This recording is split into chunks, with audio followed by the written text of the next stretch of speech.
Fly ball onto the track, at the wall, it's gone! Home run! Turns on a ball, deep right field, and gone! What a game, what a moment. What's up, my friends? Welcome into Flippin Bats, where the off-season rolls on, and so does our show, because there's been a lot to talk about all off-season, including what we'll talk about today, which is me just getting back from Cancun. Great vacation until all hell broke loose at a certain point. We'll talk all about that, including Teoscar Hernandez's signing with the Dodgers. That has become official, and another good signing for the Dodgers, Yoshinobu Yamamoto, breaking him down as a pitcher. He is a very, very unique pitcher, and one that we haven't really seen often in Major League Baseball. Smaller guy, but his stuff is disgusting. So talking all about his success in Japan and what can we expect from him here in the United States, including breaking down his pitches as well. Top 50 players for 2024 rolls on. 25 through 21 we will do today, as well as some fan questions. This is going to be a fun show, Alex. We got some nice new desks here. I mean, we're off to a great start in 2024. It also depends what you define as great. Ben got an extra day in Cancun. Tell us about this crazy adventure. So my Cancun trip was honestly incredible. It was a great trip. We left a couple days after New Year's and stayed in Cancun, but also had some friends down in Tulum that we went to see for a day. So about a 2-hour drive, went down to Tulum, but stopped at some of the cenotes on the way down, so cool. Which if you don't know what cenotes are, it's basically like these caves where they've like collapsed and water fills them in. So you're just swimming in these caves. Went to one called Dos Ojos. It was my girlfriend and I and our friends that were down there went to Tulum, spent a lot of time in Cancun, was down there for a wedding, a college teammate of mine's wedding. So congrats to Drew for getting married. And we honestly had such a great time. And every day was like a different thing. I thought we did a great job throughout the vacation of just keeping it all new and fresh. And I got roasted. My shoulders have legit blisters. So you know what I learned? Here's what I learned. I'm not surprised. You had so much fun. You didn't want to come home. You decided, like, we're going to stay another night. We are going to stay another night, and that was not the plan. But in case you didn't hear, there was an Alaska Airlines flight that blew up in the middle of the air. Door popped right off. Window popped open. I was flying Alaska Airlines. They said, hey, Ben, your flight's canceled. Yeah, they grounded all of the planes that were the same model. 737 MAX 9. Learned a lot about these airplanes because that's what I was supposed to fly home on, and they canceled our flight. So we ended up staying an extra day, an extra night in Cancun. But is it stressful or like relaxing that extra night? So that's a really good question. You're trying to get home. You don't know if you're going to get home. So we were in our room just dealing with shit for the whole day until like 4 or 5 o'clock. So from the very second we woke up until like 4 or 5, just dealing with airline stuff, travel stuff. What can you do for us? Can we fly on this airline? Can we do this? What do we book here? What do we do there? That was awful. That was a fiasco. But we ended up getting an evening flight the next day. So we had all that night, a lot of the next day. That's when my shoulders got roasted. I thought they wanted to leave it. Like Cancun just wanted to leave you with a special gift. This was a little gift. This was actually hysterical. This is one of the funnier parts. So the last day, we're sitting out there, and it was a little bit overcast. And I looked at Elizabeth next to me. Elizabeth, my girlfriend, looked at her next to me and said, "This was dead serious." We had just gotten out there. I said, they always say when it's a little bit cloudy, but the sun's a little bit peeking through, that it's a stronger sun. And I was like, that's such bullshit. And then I'm just roasted and have blisters everywhere. That is the most dangerous time to be outside in the sun. That's what they say. And that is what you got to learn hard. That is what I now believe. But it was a great time. It was a great time. I'm happy. We were both in Cancun like within a month. Yeah. Which was fun. Yeah. It was great times. It was a great time. But let's get to some baseball, because the Dodgers continue to win the offseason. I think probably solidifying themselves as the villain of Major League Baseball after signing Teoscar Hernandez. Yeah, look, I was still on the fence of should the Dodgers be favorites to win the World Series on paper? Yes, I understand that, but I was still a little uncertain. They still had some big holes. And I felt like this really got filled by Teoscar Hernandez, who signed a $23.5 million one-year deal. Look, the Dodgers are heavy left-handed and didn't, in my opinion, have the deepest lineup in the world. 1 through 5, unmatched. Like incredible. But it wasn't super deep. Now you add a guy in Teoscar Hernandez, who is an all-star, didn't have a great year last year, but rakes against left-handed pitching. And I mean, an 887 career OPS against left-handed pitchers with 53 homers. This is exactly what the Dodgers need. I do believe he's going to be better than he was last year. Well, yeah. I do believe he's a perfect fit into that lineup and just extends their lineup. And I'm a big fan in the lineup because they have so much power. And there's also been the conversation of like, are you going to put Ohtani at 2 or 3? Keep him at 3. Where's Hernandez going to fit? I mean, they have so many possibilities. And as you mentioned, he's probably going to step up his game because you play to the level. And when you're surrounded by a lineup full of all-stars and MVPs, you're going to play to the best of your ability. Yeah, so being surrounded by those guys, I think, is huge. Also, being on a one-year deal, I really think fuels guys. You're playing for a lot of money. Yeah. I mean, you look at you're paying for a difference. Look at the Cody Bellinger situation. I mean, really bad last couple of years with the Dodgers, ends up signing kind of an unknown contract with the Cubs, and now he's gonna make a good bit of a lot of money. So here's the potential lineup, in my opinion, for the Dodgers, is you can now plug Teoscar in around that 6 hole. That's such a crazy So you're lineup. going to look at a lineup, roughly, of Mookie Betts, Freddie Freeman, Shohei Ohtani, Will Smith, Max Muncy, Teoscar Hernandez, James Outman, Chris Taylor, Gavin Lux, which is... I mean, that's insane. Fantastic. All-star lineup. So, really good pickup. Fills a huge void for them. Again, $23.5 million for 1 year. But $8.5 million deferred. What are we doing? Like, so do you think they're done because they're now deferring more money? Like, are they going after more? Are they going to get another arm? I think this is just we have done it. We can do it. We're going to keep doing it sort of thing. There's no what? There's no, like, it doesn't make sense. It's $8.5 million that you're going to pay out from 2030 to 2039 in a $23.5 million year. Like deal? This year that you can go out and get something else. And at this day and age in baseball, what are you going to get for $8.5 million a year? Me? I'll hit 120 for you in the big leagues right now. Ben. Yeah, it ain't. The $8.5 million would be. That'd be nice. Very nice. Good pickup for them. Great pickup. I mean, the Dodgers have just been absolutely crushing the offseason. As we know, 2 of the biggest contracts in baseball history, obviously with Ohtani, the biggest contract in North American history, but then with Yoshinobu Yamamoto, the biggest pitching contract in Major League Baseball.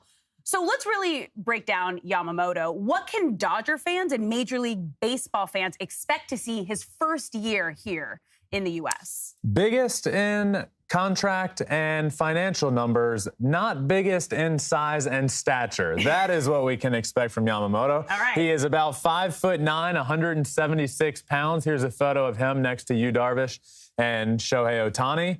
He is small. He's a small guy. Yeah. Good things come in small packages. Yes.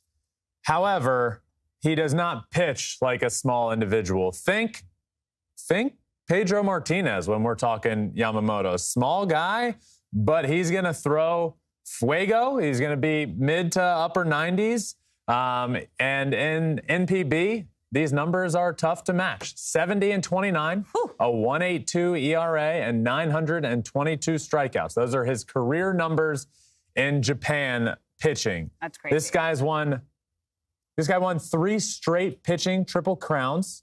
3 straight Sawamura Awards, which is the Cy Young Award over in Japan. 3 straight MVPs as a pitcher. The first since Ichiro to do that. First player over there to go back-to-back since Ichiro. So the numbers, the awards, the accolades, they're unmatched. I mean, seriously, these are ridiculous. So you're getting a pitcher that knows how to win, knows how to dominate. But here's what he's going to bring. Those awards don't come over with you. I mean, you could carry him over, but those awards mean nothing in terms of the success you're going to have in Major League Baseball. Yeah. So how does it translate, right? Because we've seen the transition period from Shohei Ohtani from MPB to Major League Baseball. Hopefully it helps having Ohtani on his team now with that transition. But how do you see it? How do you see it translating for Yamamoto? Well, what does translate, Alex, is a fastball that's about 95 to 99 miles an hour. Okay. Nasty, good movement. Looks like it rises, which is the sign of a good fastball. If you're watching the show and not just listening, you can see it in the wall right now. We're going to break down some of his pitches, but this is fastball. Sits 95, can get up close to 100, about 99. We saw him blowing balls by guys in the World Baseball Classic. Really good fastball. 95 to 99 plays anywhere. Curveball.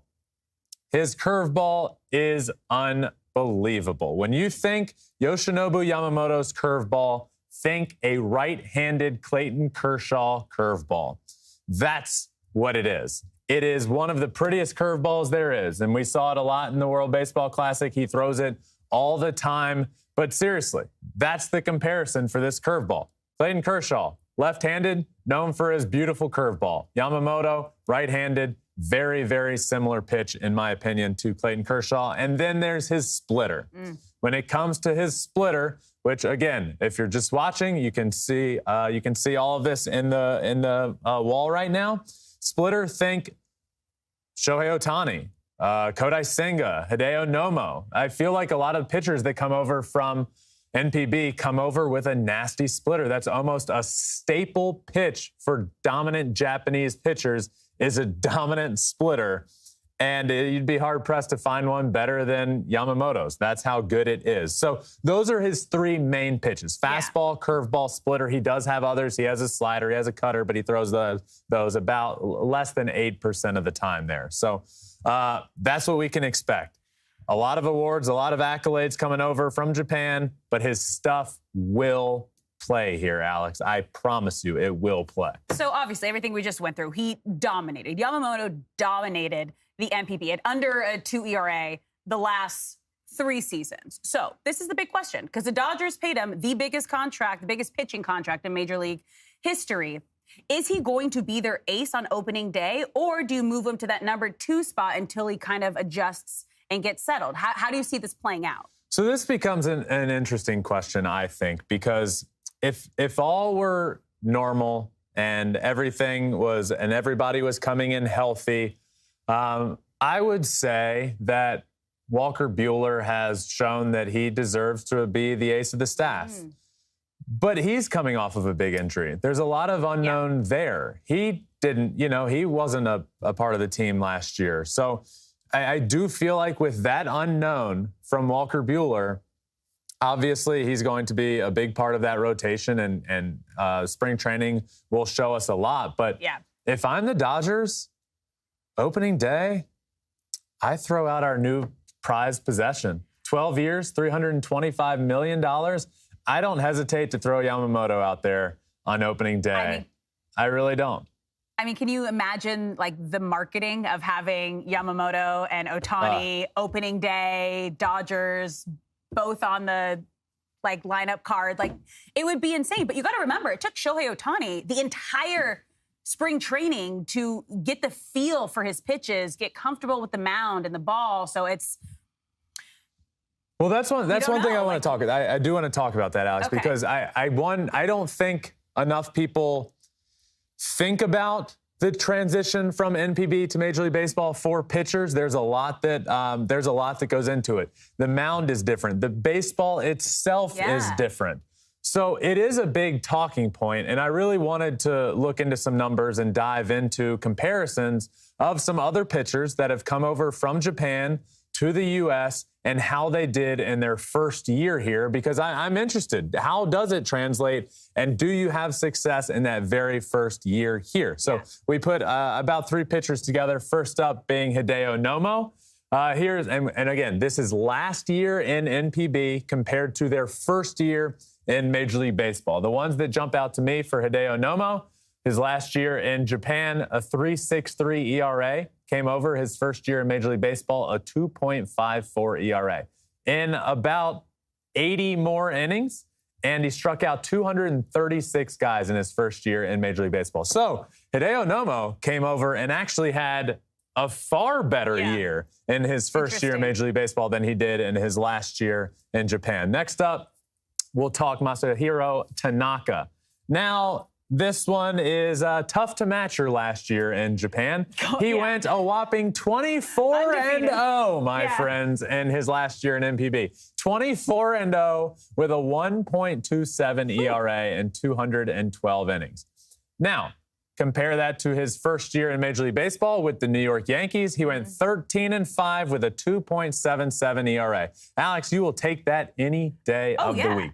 Now, there's not a ton of innings there. His last year in MPB threw 212 innings. First year in Major League Baseball, 136 innings, but he did strike out 141 guys. So more than one strikeout per inning pitched, which is really good. So come over, not as dominant for Tanaka, but shows signs of, wow, this guy can be really good.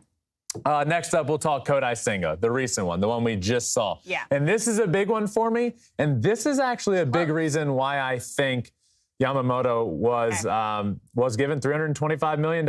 I think the most recent example, Kodai Senga, I think Kodai Senga came over and dominated. And I think that is that eases people's mind a lot with the current state of pitchers in Japan coming over. His last year in NPB, he went 11-6 with a 2.25 ERA.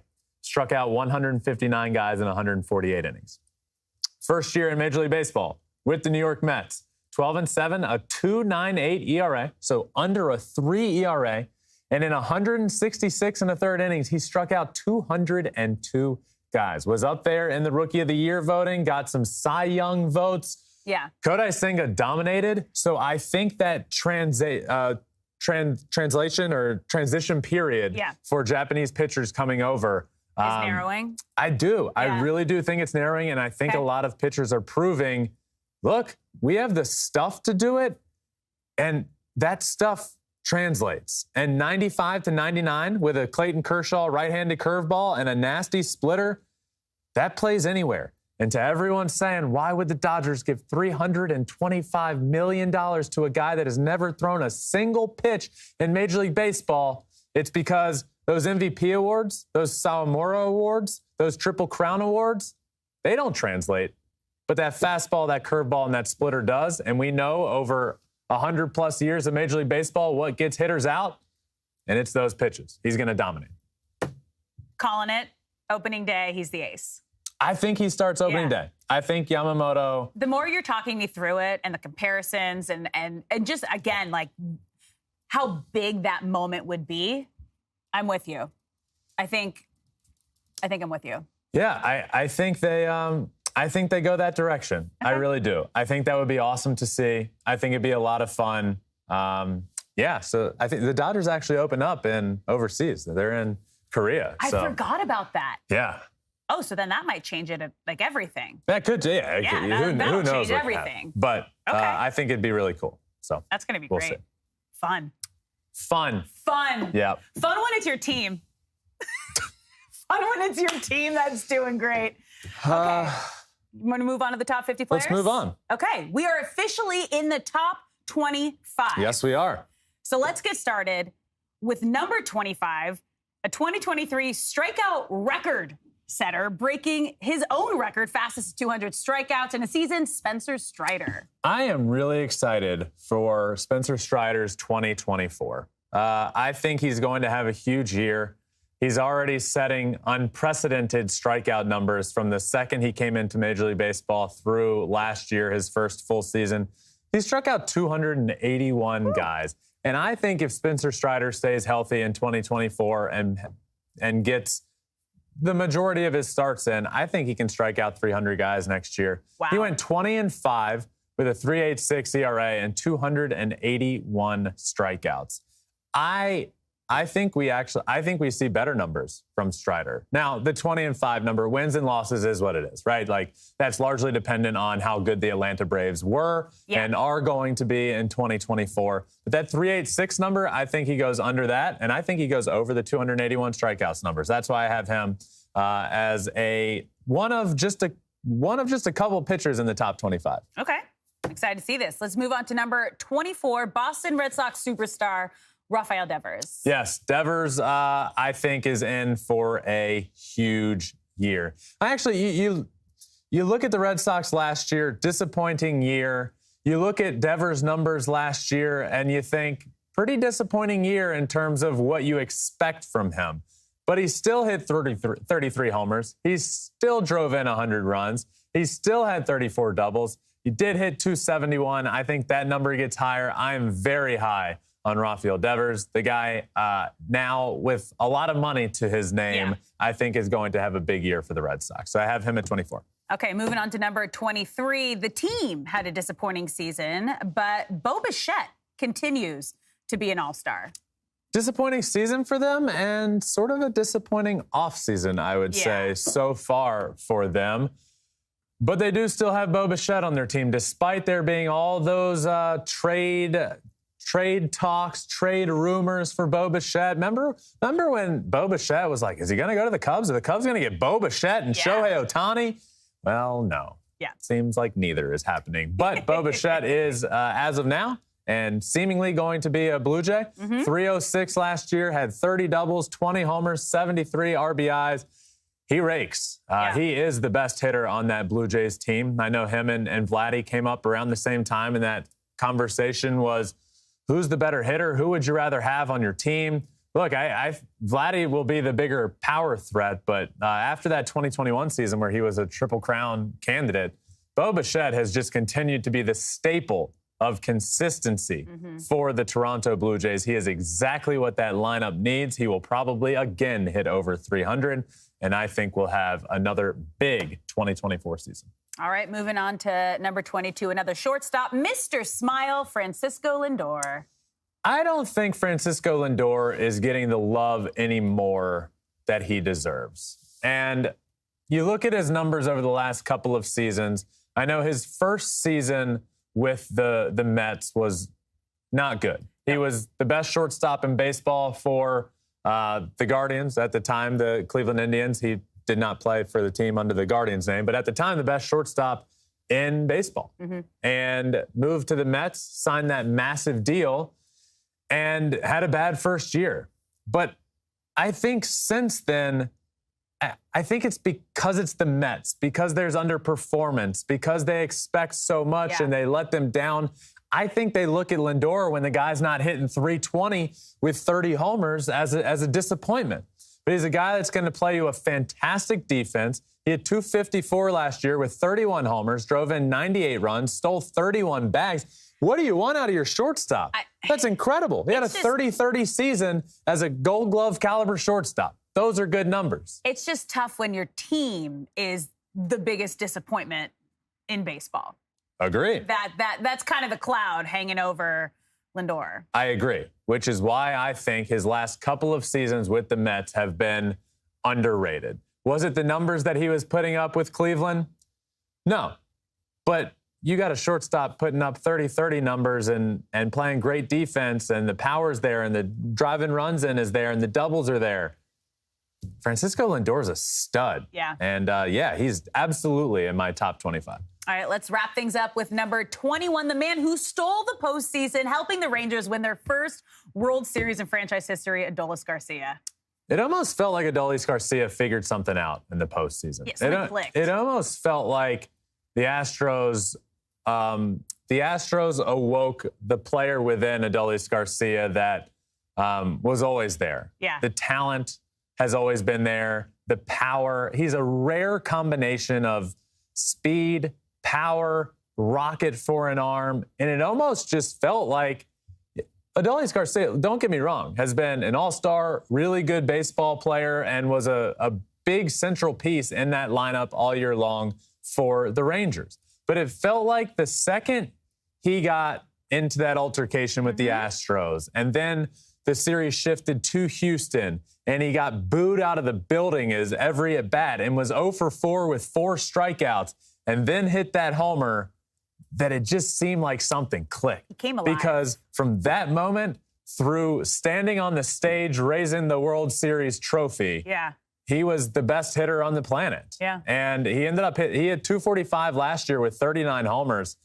I'm really excited for Garcia's 2024 because I think he takes all of that confidence. I think he takes all of that anger. Maybe he realized I need to play with anger. I need to be able to channel that anger within me and use it for good because, hey, I went up my first 4 at-bats after that, and I was awful. I was doing too much. But I figured out how to handle it in that last at-bat, and something clicked. And I think we get to see that in 2024. I mean, it was the full package. He had the swagger, the confidence, and you just knew the moment he walked up to that plate, something big was going to happen. Yeah, it is always a fun feeling. Yeah. I've been on, obviously, both sides of it. I've walked up to the plate with not a lot of confidence, thinking, look, I'm 0 for 3. I've punched out 2 times. I don't feel good at the plate. And good things don't happen like that. Yeah. And I've also walked up to the plate knowing that baseball looks like a beach ball right now. This guy's screwed. Am I going to get a hit? I don't know, but I'm going to hit the ball really hard somewhere. And that confidence just allows you to have so much more success. And I think we see that in 2024 from Adolis Garcia. So fun. So that is 25 through 21, Alex. We got Spencer Strider at 25, Rafael Devers at 24, Bo Bichette at 23, Francisco Lindor at 22, and Adolis Garcia at 21, which means the top 20 starts next show.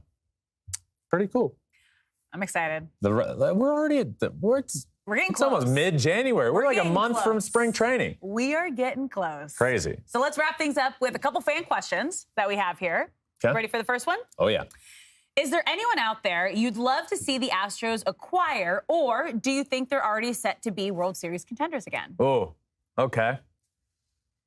Good question. I do still think I would like to see the Astros add something. And whether that's their rotation to me is at a place where you have to rely heavily on health. And I just don't think there's enough depth in the rotation. So I would say on the pitching side is where I would like to see something done. Offensively, they're still going to have Jose Altuve. They're still going to have Alex Bregman. They're still going to have Yordan Alvarez. I mean, the offense is unbelievable. Pitching-wise, you're looking at Justin. You have Framber. What are you going to get from Lance McCullers? Is he going to pitch? Is he going to be healthy? There's question marks there. There's question marks throughout that rotation. I would like to see them add a piece. I'm not thinking the Blake Snell that's still out there. I'm not thinking of the Dylan Cease, Corbin Burns that are on the trade block. But maybe flipping a guy from the other side of Texas into Jordan Montgomery and adding him to the middle of that rotation. I think Jordan Montgomery is a pitcher out there that a team is going to be very, very happy when they sign him, and I think the Astros would fall into that. So a starting pitcher and a bullpen arm is what I would say. So arms. We got one more question here. Okay. Hit me with your top 5 front office power rankings for the offseason thus far. Okay. I like this. Put some thought into this one. Okay. We'll do a top 5 off-season power rankings for the front office. And I'll start, Alex, with number 5. Okay. I'm going to go with the New York Yankees. Okay. Why? Because it was very clear and obvious what they needed, and they got Juan Soto. Huge. What more do you want? Have they done a ton? No. Did they get Juan Soto? Yes. They're in the top 5. At number 4, I went with the Cincinnati Reds. Ooh. Added Jeimer Candelario. Have added a guy in Nick Martinez. Emilio Pagan is in there. Frankie Montas just the other day. They're making moves. So you have a really young team with a really young core, and they're adding in some. Candelario's a great piece last year. Not as good with the Cubs, but what are you going to get? I mean, you're getting a switch-hitting third baseman that can drive the ball. I like him a lot. I like adding some depth to the pitching. The Reds could do some damage next year, so they come in at 4. Number 3 for me is the Kansas City Royals. We talked about them a couple weeks ago. I thought they were going to be your number 2. Are the Royals going to win the World Series? Are the Royals going to make the playoffs? The answer to the first question is no. The answer to the second question is probably no, but not as much of a probably no.